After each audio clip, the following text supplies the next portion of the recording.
Om Purnamadaha Purnamidam Purnat Purnamudachyate Purnasya Purnamadaya Purnamevavashishyate Om Mani Padme Hum. Let me commence my talk by giving you insight into the mantra for adoring Buddha. The most recognized mantra is Om Mani Padme Hum. The literal meaning of the mantra is Om, may the jewel drop of individuality slip from the lotus of the heart into the shining sea of nirvana. It's extended meaning. The simple meaning is let the dewdrop slip.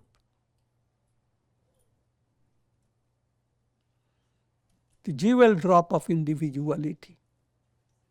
To understand, individuality has 3 levels. Bhur, bhuva, swa. The level of your senses, the practical reality. The level of your sentiments and feelings. And the level of your insight and understanding.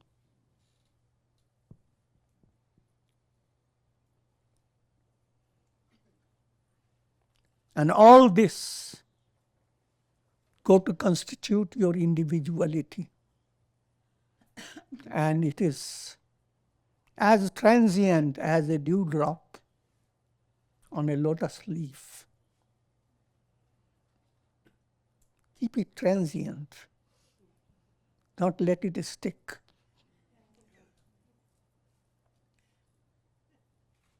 By attaining nirvana. If you don't attain nirvana, then you are sticking from one leaf to another. The ocean is surging on, but you are not enjoying the profundity and the expansion of the ocean.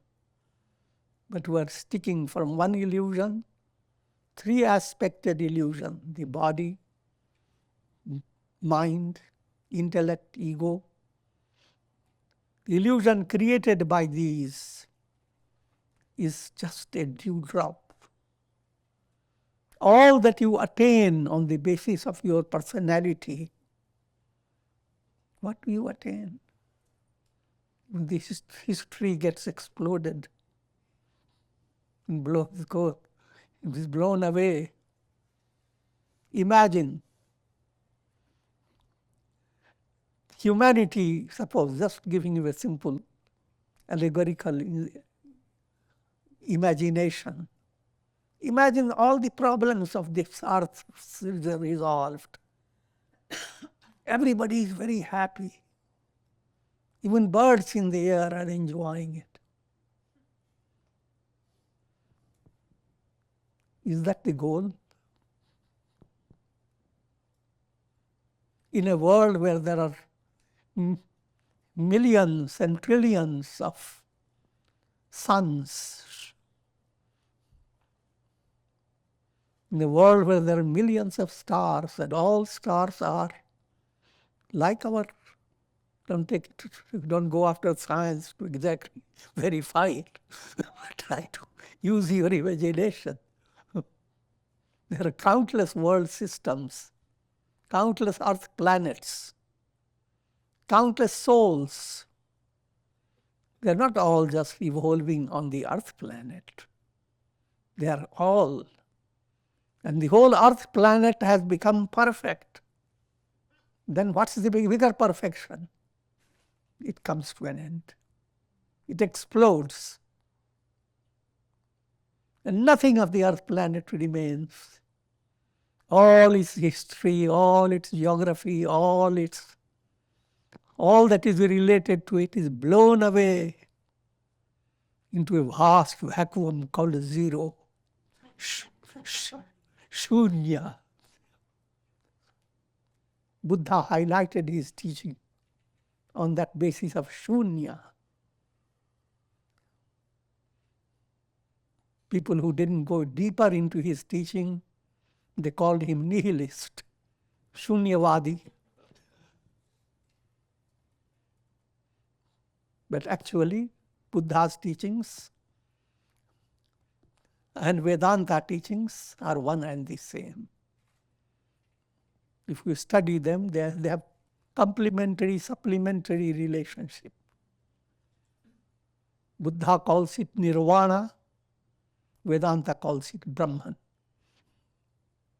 And Gita puts them together, calls it Brahma Nirvana.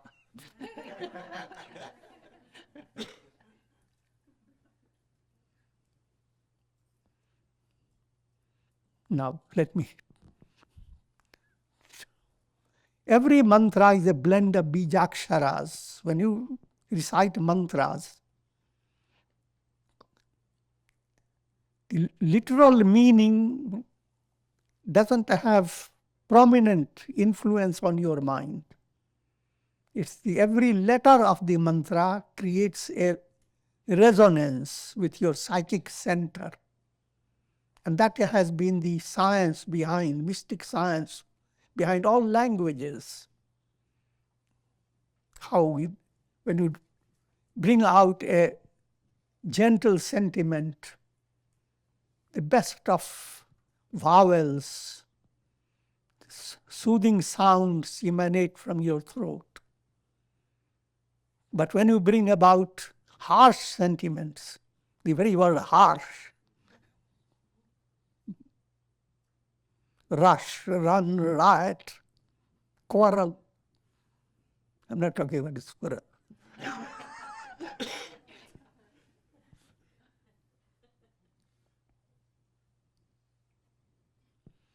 So on that, just trying to lead you to understand, all languages have evolved on the basis of the way your psychic centers resonate. They have a frequency. And in the mantra science, that point is highlighted. So you choose certain letters to put you in a very brief way, just like in chemical science, water is H2O. But when you drink a cup of water, you don't say, I'm drinking H2O. H2O is bijaksharas, the root letters. Similarly, Om Mani Padme Hum. Om is the source of all root letters. With all, you open your throat with M, lips closed. All that you have to say, you said it when you say Om. You have to be full-hearted, not foolish-hearted.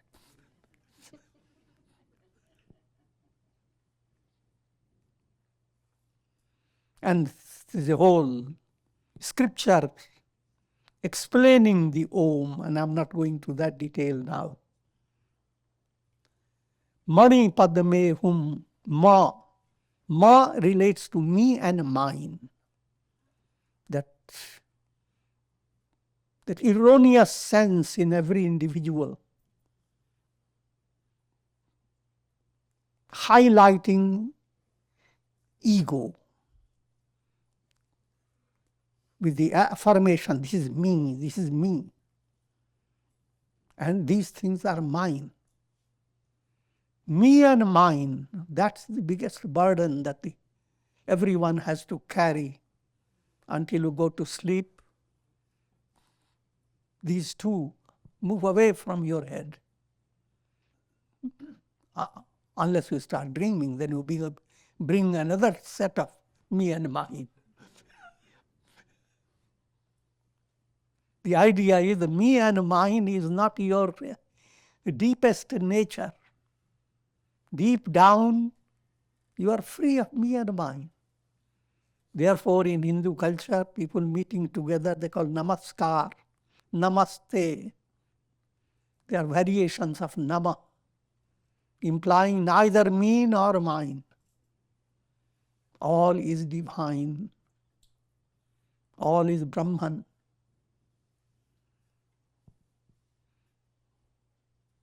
That ma is represented by the mystic drop.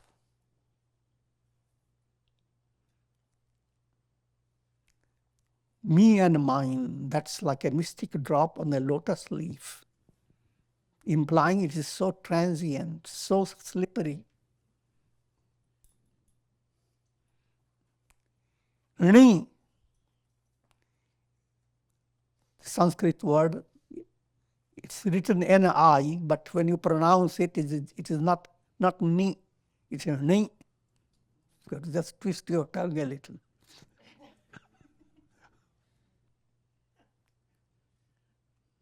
It's the same na that is used in Krishna. Krishna, you don't say Krishna, Krishna. Na.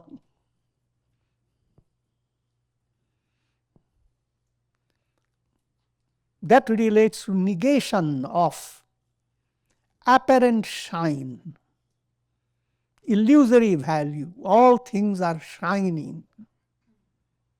But shining for whom? For the mind that is dominated by vasanas. If you have a fishy mind, it will, when you see a fish, it will shine. I must catch one of the fish.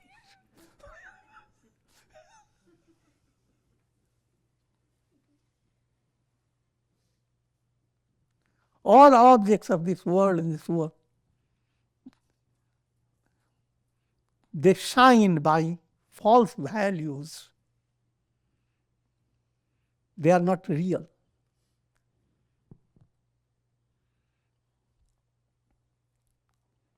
Padme hum, pa. Pa relates to surrender. Remember how people in India say, Pao lago, bow down to his feet. Pa relates to Pao, feet, divine feet, symbolic of surrender. Surrender to Buddha, surrender to Dharma, surrender to Sangha.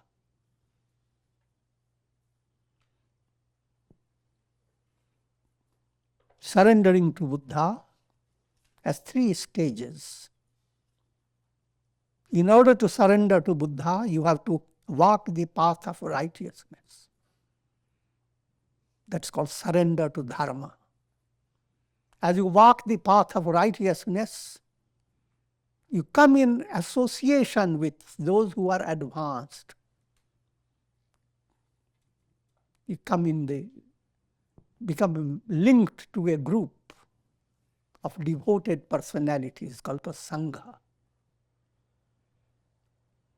And if that happens, then surrender to Buddha attains completion. Your surrender has become absolute, perfect. So, Buddham Sharanam Gacchami, Dhammam Sharanam Gacchami, Sangham Sharanam Gacchami. Next letter is a blend of Da and Ma, Dme. And that relates to lotus of the heart. Heart is mystically described like a lotus. The sentiments in your heart are like petals. The end term, is blowing out the flame of craving. Think of figuratively or even literally. Candle flame has come, and how do you blow it out?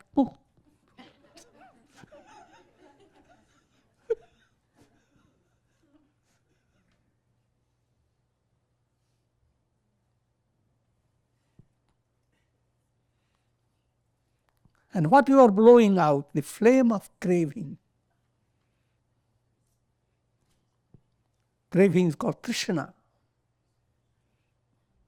There are 3 types of cravings dominate human mind. Putreshana, Vitteshana, Lokeshana. Putreshana, to have progeny that will keep up your legacy. Vitteshana, to have lot of money. Lokeshana, to have lot of fame. And the mind is never satisfied, no matter how much you get it. That craving keeps you moving from one embodiment to another, in order to widen your mind and make you more puzzled. Try to imagine, since when the world has come to exist? How long has gone on? And was there a time when you didn't exist? And when you existed in the form of embodied personality. How many embodiments you have passed through? All that you remember today about yourself is one embodiment. Millions and trillions of embodiments have gone on. And where are you? Are you fulfilled? You want to have more embodiment? So follow these and come to understand the importance of nirvana, liberation. That's what we mean by blowing out the flame of craving.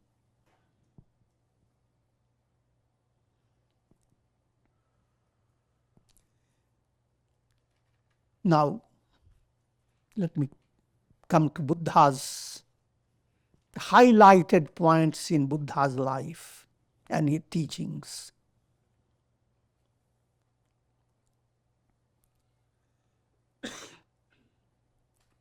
Just to give you the outline of history, Buddha was born 557 BC, before Christ.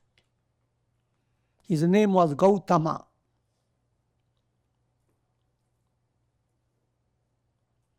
That's family name.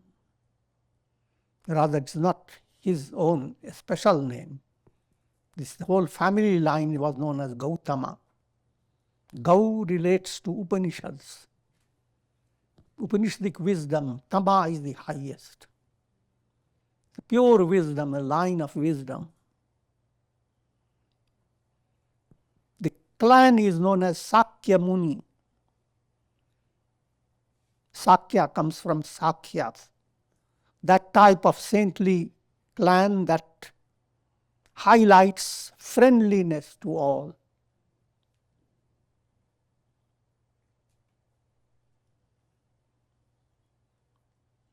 Buddha's name was Siddhartha.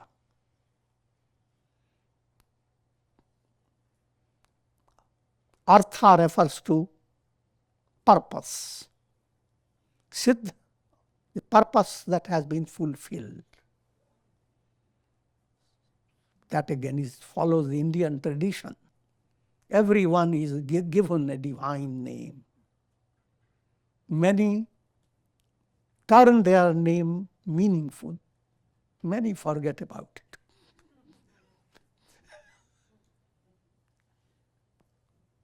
Buddha turned his name meaningful in an absolute sense. 4 purposes of life: dharma, artha, kama, and moksha. Dharma is real ethical foundation. How to create a foundation of your growth on the basis of righteous laws, moral laws. That's called dharma. As you start, draw to yourself material resources or whatever resources needed that automatically have to come to you. That's called artha. Dharma, artha. Third, your relationship with society, and thereby fulfillment of vital desires. How to shine, how to be successful, how to be a great person, etc., etc. And of course, how to be a really serviceable to all human beings. And moksha, infinite fulfillment of life's purpose, to become liberated, to attain nirvana.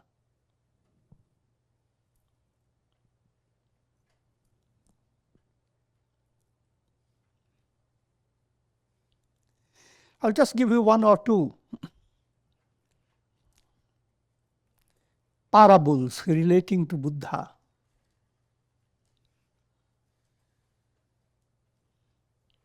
First, Buddha's own life is parable of parables. When he was born, astrologers predicted that he will be the most powerful, most famous, most glorious person in the world. But turning to that part of the astrology that tells about material power, he will not be the king. And there are 5 things or 4 things that will determine that course. If he were to meet aged person, sick person, dead body, and if he were to meet a sannyasi, if these come into his life, he will lose his kingdom. The king arranged his whole lifestyle in the early stage to protect from the world. But all this story tells you, these stories are stories. That it is impossible to keep your mind away from these happenings. So Buddha does see an elderly person completely bent down and all that. And he asks his chariot driver, they say, this happens to everybody.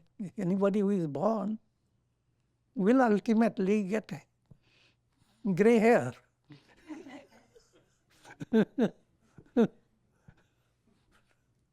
Will age. And similarly, he meets a dead body. And third is more shocking, he is neither aged nor dead, but more miserable than both. Person suffering from a severe disease. And he came to realize that he made up his mind, a resolve, that I must find the remedy for all these miseries. And that happens when his son was born. He was married to a princess called Yashodhara. And in the beginning, life went on joyously. But the joy was disturbed by these sights that I already have described. And by the time his son was born, his mind was saturated with distress about the misery of the world. But during that time, a sannyasi entered into the palace and met Buddha. And now Buddha found there is a way out, can adopt a lifestyle in pursuit of the source of all miseries and find the cure.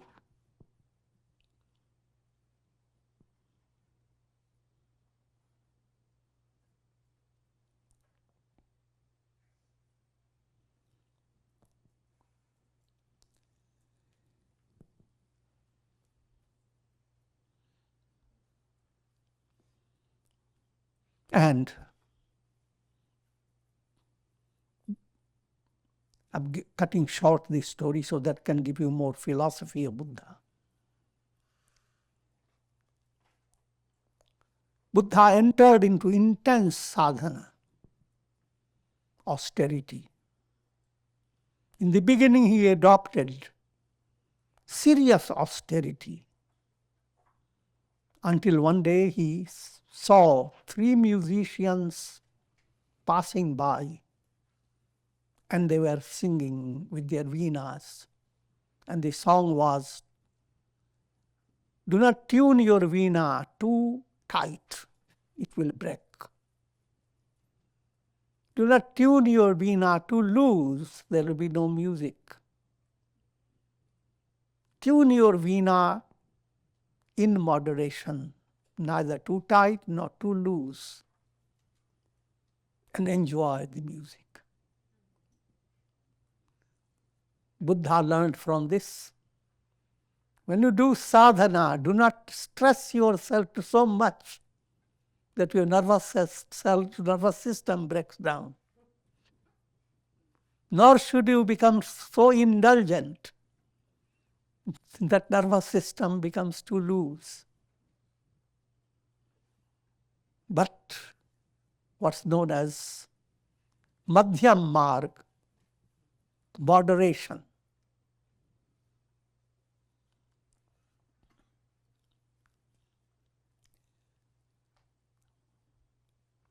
There are 4 noble truths.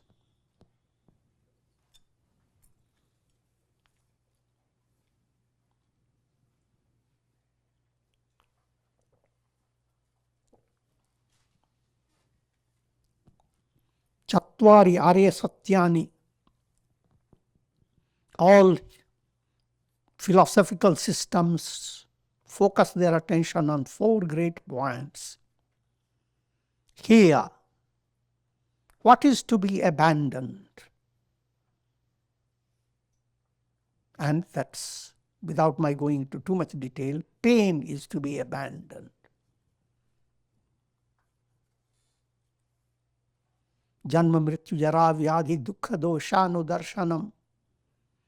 You are born and you are experiencing in every birth pain involved in just the process of getting born, then the process of dying. These are very shocking situations. Janma, mrityu, old age, disease, and how to be free of this repeated experience.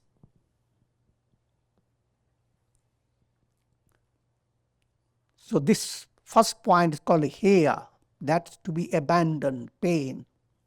Next point is called heya hetu. What is the cause of pain? Third point is han. Is there a state where the pain ceases to be? Is there a possibility? If there is, hanopaya, what is the method of attaining that goal?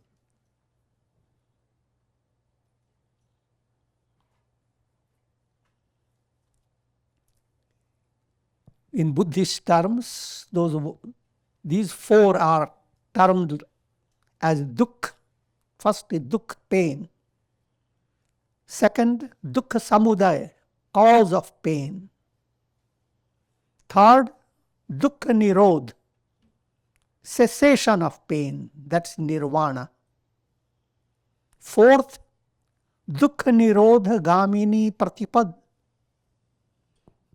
Dukkha nirodha gamini, that movement that cuts down pain from its very root.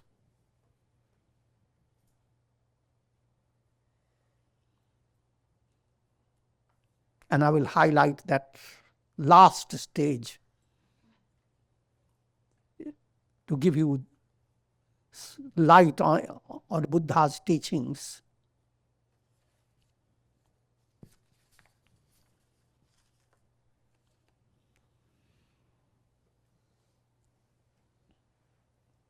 This is known as the Noble Eightfold Path, Ashtangik Marg.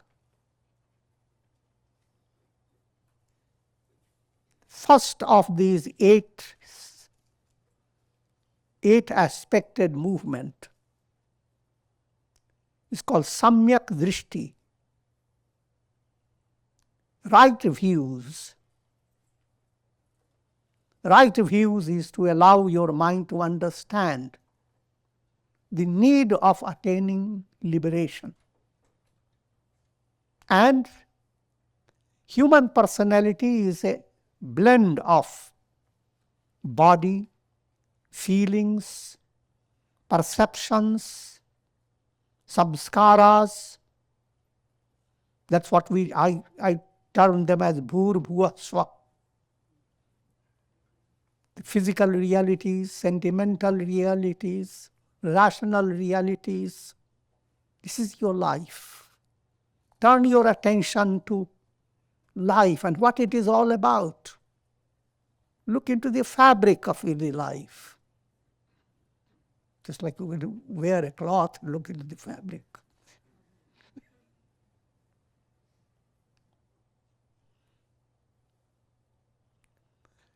Second point, Samyak Sankalpa. Therefore, make a right resolve. Resolve to do kushal karmas. Resolve to do those actions that will purify your heart and lead you to nirvana. Pave the way to attaining liberation.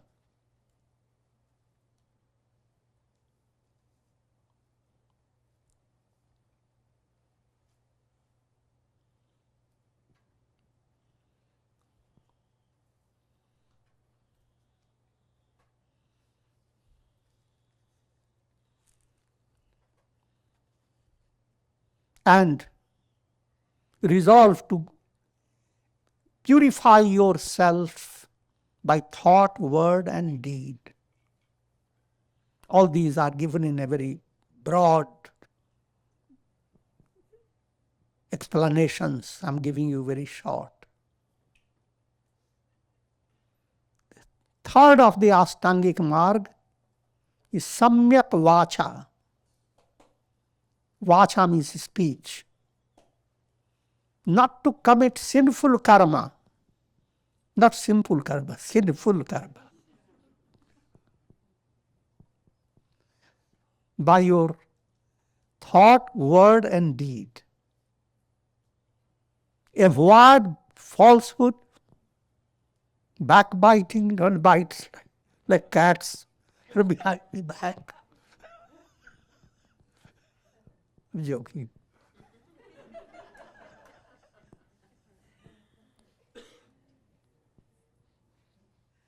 Harsh speech and vain talks. So it's a discipline of speech, right speech. And that pleases Saraswati. I'm coming to Hindu religion. Fourth point, Samyak Karmant, implying right action. But right action here relates to practice of yamas and practice of niyamas, what Raj Yoga calls yamas and niyamas.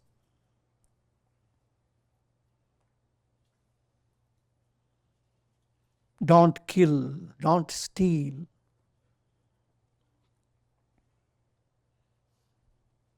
And there is a whole study of kushal karmas and akushal karmas.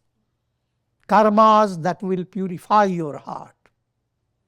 Karmas such as stealing, cheating, etc., that will sink your heart in mud.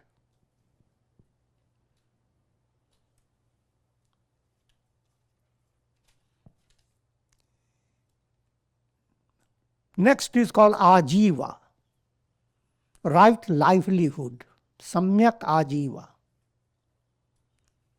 That what Gita goes on talking about swadharma.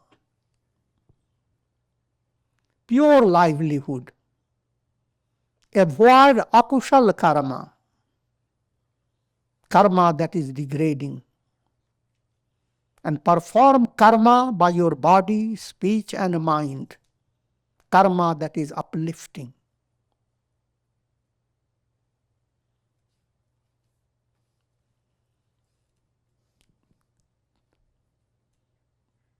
In this category comes non-violence, non-stealing, practice of brahmacharya, practice of humility, absence of greed, and so forth.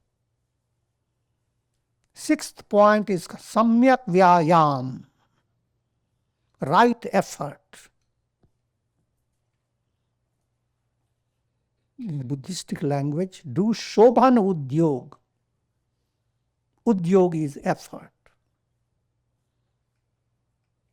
Udyog, in modern times in India, you will find many businesses are known as udyogs. The type of activity that places people at a higher level. Udyog. Ut is higher. But likewise, the type of activity that allow you to be uplifted, that called shobhan udyog. Stop evil thought from entering the mind. If it has entered, try to dissolve it.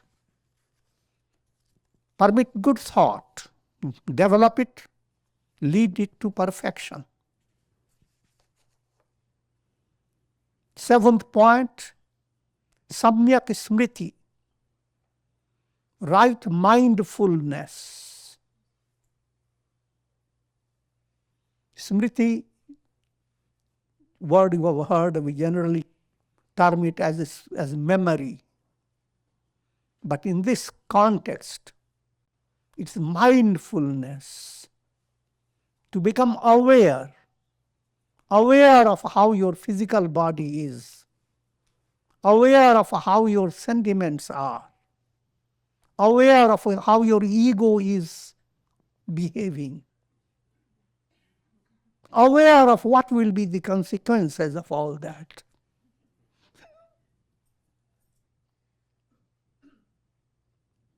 That type of visualization is called smriti.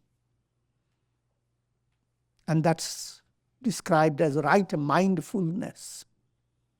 Kaya anupashyana, Vedan anupashyana, Chitta anupashyana, Dharma anupashyana. Anupashyana means visualizing, looking at. You are as if you are at a higher level, and now you are looking at, just like food has come before you. But instead of sitting close to your dish, you stand up and look at it.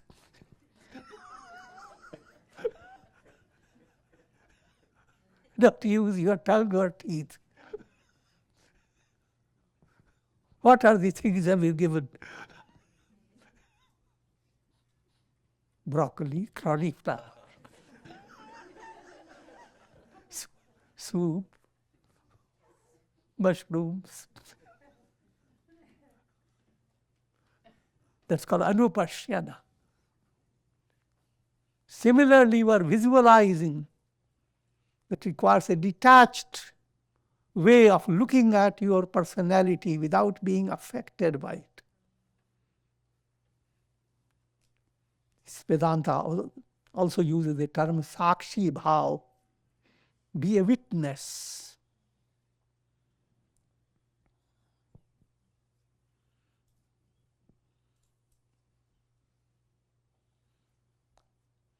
And eighth, the last point, samyak samadhi.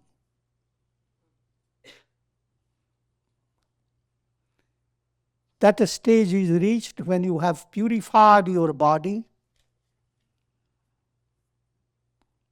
remember these statements. Ahara shuddhau sattva shuddhi. If you have practiced the various disciplines and have been enriched by satsanga, etc., your mind becomes nirmal, free of impurities. And that paves the way to chitta shuddhi, purity of heart. And that opens the window to prajna, spiritual knowledge. And it is that knowledge that allows you to blow out the flame of craving.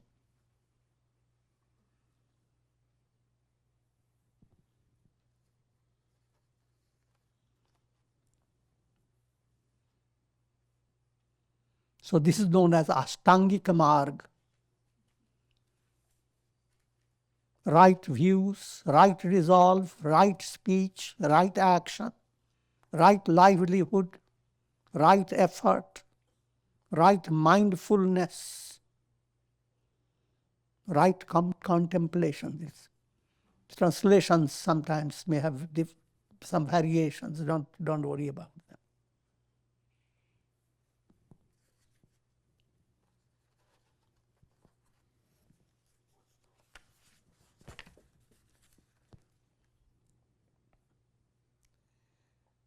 Some parables relating to Buddha.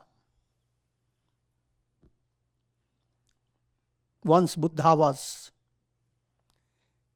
practicing deep meditation under a tree, and close to him, in a village, there was a village chief who had the fortune of having a great harvest of whatever things he had grown in his field. And it so happened that clouds gathered in the sky and began to rain. Terrible rain and thunder. And the farmer opens the window. He is with his whole family and in a warm condition, well-lighted room, and very entertaining situation. And the feeling of having attained all that harvest. His heart was full of joy. So when he opens the window and sees the rain coming down, he says, "Oh rain, come down. I have attained success. I have everything. I'm very happy." And as he says, he sees a mendicant, that was Buddha, and a sense of sympathy enters his heart, and also a sense of ridicule. What a mistaken path he chose. He could have been a good farmer. Instead of wasting your life sitting under a tree.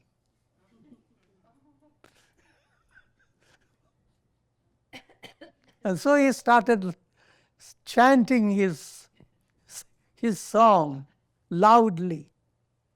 "Oh rain, come down with a hailstorm. Hail, hail to the rain.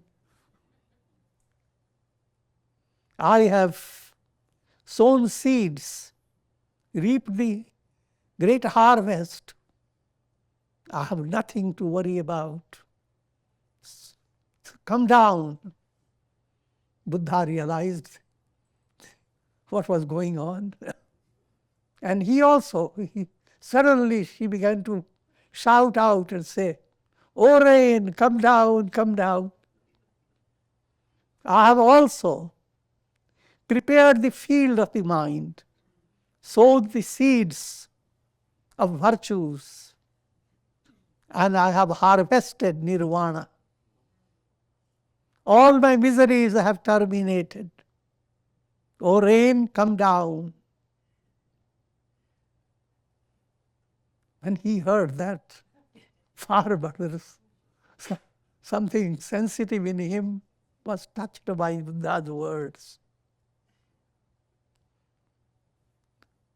And he came to understand, suddenly it struck him that he was dealing with Buddha's fame had gone on at that time, that he was dealing with Buddha himself.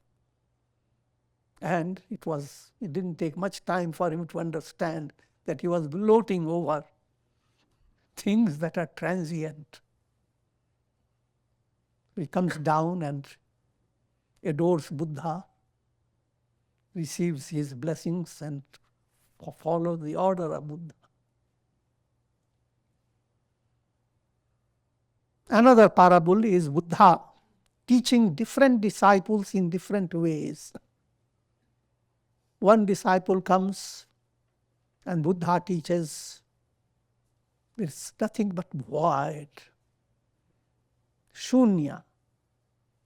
Again, that point also is very important for people who study Buddha's teachings.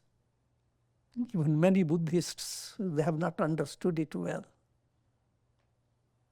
Shunya term is used. But by shunya means void. It relates to all your experiences that happen in the three worlds, three planes, bhur, bhuva, swa. All these experiences are experiences in the world of triad, seer, seen, and sight. They never stay. They are of no meaning at all. They are absolutely void. Because they are not real. Just like compared to the sun, all its illuminations, you put them together and they don't equal the sun. And they are nothing. The sun is the reality. Buddha does not impress on your mind that he was teaching at a very high level. He just allows you to understand that all experiences are void. But then you are left with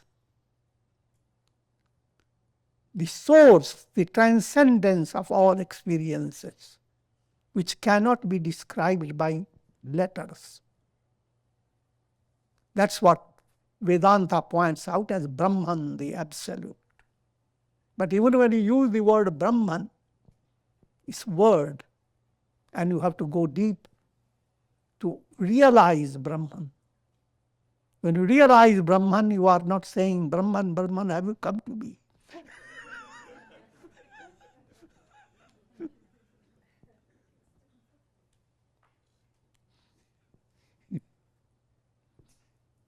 So that's humorously I'm pointing out that when Buddha said shunya, all his intention is to allow you to develop paravairagya, having no attachment to anything in this world. And if you have it, then automatically you are attaining the highest, the absolute truth. That absolute truth doesn't have to be described. But considering the need of the masses, Vedanta follows another definition of liberation, and it's called Brahma Nirvana. Buddha calls it just Nirvana. Vedanta calls it Brahma Nirvana. Not only you blow out the flame of thirst, of craving, but you attain Brahman.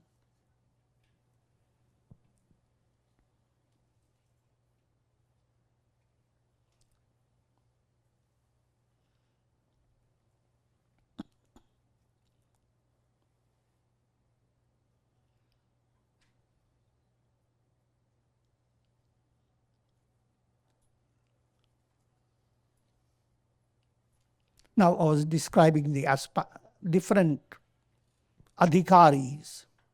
So to the highest adhikari, Buddha said, all this is zeros, void.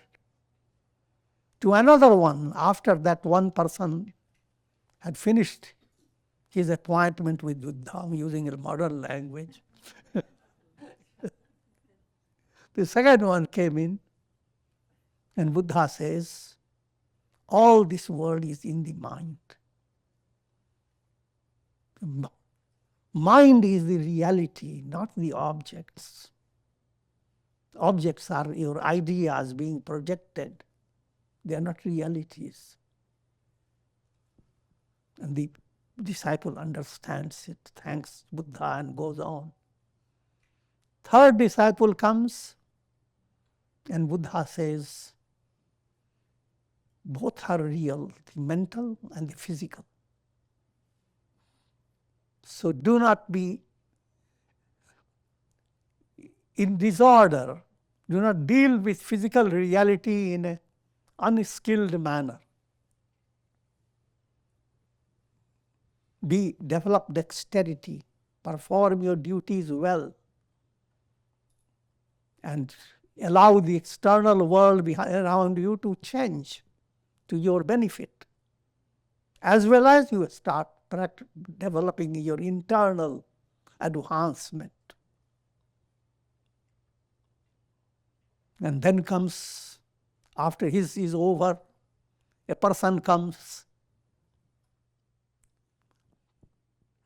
and he says, "Oh Buddha, I'm exceedingly hungry." And Buddha says, that's the greatest reality. You're hungry, eat food. Asks the disciple to give him food.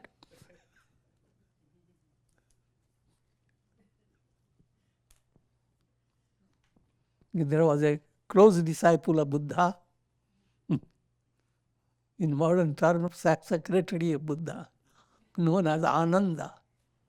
Ananda asks Buddha, "Oh Lord, you have confused me. Which is real? 4 times of teachings you have given." And Buddha explains that people are in different levels of spiritual evolution. And you can't give the same teaching to everyone. You have to give the teaching according to the level of the aspirant.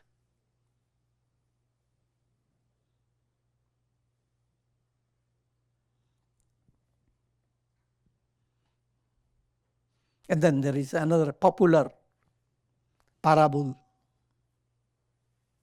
of mustard seed. A lady comes who has lost her baby, keeping the dead body of the baby in her arms. She comes to Buddha and says, "People glorify you as omnipotent, omniscient. You can do anything in this world. You are to have attained nirvana. Come to blow life into this body of my baby. If you can't, then what have you done? All that."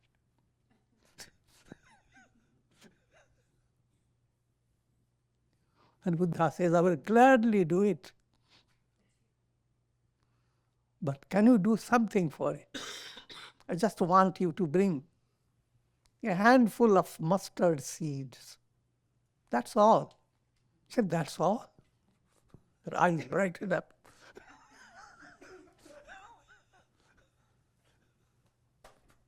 But then he uses the term "but."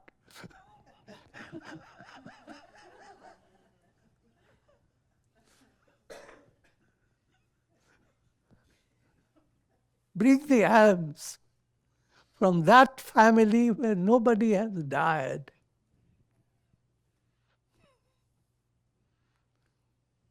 Now she goes. It's a dramatization of goes from house to house of famous people, popular people, ordinary people, and they bring a mustard seed. But say, "Just tell me, has anybody died here?" "Yes, I lost my grandfather." Another says, "Oh, I lost my mother." I lost this, I lost that, there isn't a house.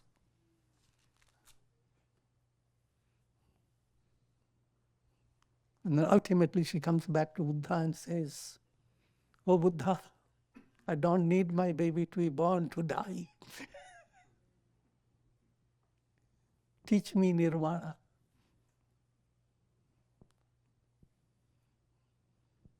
That also shows the skill of a guru, how to teach.